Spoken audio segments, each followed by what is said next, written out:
ये अचानक से मम्मी जी को क्या हुआ? कल तक तो बिल्कुल ठीक-ठाक थीं, हाथ-पैर भी बढ़िया चल रहे थे।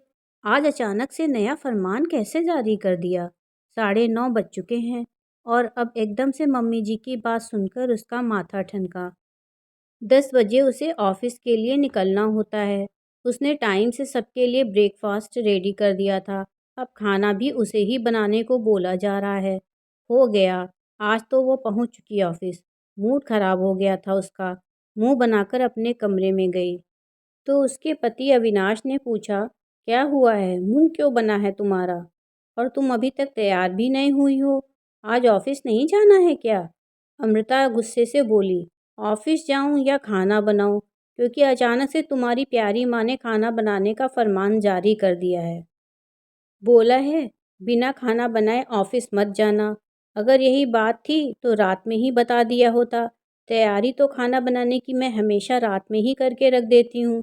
ठीक से पता होता तो सुबह थोड़ा और जल्दी उठकर ब्रेकफास्ट के साथ साथ खाना भी बना लेती। पता नहीं क्या हो गया है उनको। कल तक तो भली चंगी थीं, सब काम में मेरा हाथ बटाती थीं। आज अचानक से हाथ क्यों खींच रही हैं? अमृता बोली। अरे तबीयत ठीक नहीं होगी उनकी, उम्र बढ़ रही है माँ की अब, और घर पर मामा मामी भी आए हुए हैं ना, हो सकता है इसीलिए उनके सामने लग रहा हो कि घर की बहू तो जा रही है और सास घर का सारा काम कर रही है। चलो आज तुम घर पर ही रहो, चाहो तो आज ऑफिस से छुट्टी ले लो। अच्छा मैं निकलता हूँ ऑफिस के लिए, बोलकर अविनाश उसे बाय कहकर निकल गया। अमृता बस उसे जाते हुए देखती रह गई। वो अपने ख्यालों में गुम ही थी कि फिर सासू माँ की आवाज़ आई, आज खाना बनेगा कि नहीं? अमृता ने जल्दी से कपड़े बदले और किचन की तरफ बढ़ गई। घर में कुछ दिनों से सासू माँ के भैया भाभी भी आए हुए थे। इसी कारण से हो सकता है मम्मी जी को लग रहा हो कि बहू तो खाना वाना बनाती नहीं है और रिश्तेदारों के सामने खाना रोज़ वे ही बना रही हैं और बहू रोज़ ऑफिस निकल जाती है, या उन्हें सचमुच थकान हो गई हो। ये सभी फालतू बातें छोड़कर गलत ख्यालों को झटका और जाकर खाना बनाने में लग गई। आज अमृता ने सारी चीज़ें सासू माँ की पसंद की बनाई थीं ताकि वो खुश हो जाएं। और घर पर मेहमान भी हैं तो कुछ बढ़िया तो बनाना ही था। अमृता ने आलू गोभी की सूखी सब्जी, छोले, पूड़ी, पुलाव, रायता, पापड़ भी तल लिए। और अभी हाल ही में उसकी मम्मी ने जो लाल मिर्च का अचार और मीठी आम की कलौंजी भेजी थी, सब कुछ डाइनिंग टेबल पर लगाकर सबको खाना खाने के लिए बुलाने गई। तभी उसे अंदर से मामी जी की आवाज़ आई। वो कह रही थीं, जीजी ऐसे ही लगाम कसकर रखना, नहीं तो तुम बस काम करते ही रह जाओगी। इसलिए तुमसे कहा था कि ज़्यादा पढ़ी लिखी और जॉब वाली लड़की मत देखो अपने अविनाश के लिए। अब देखो तुम ही काम कर रही हो और वो दोनों तो चले जाते हैं ऑफिस।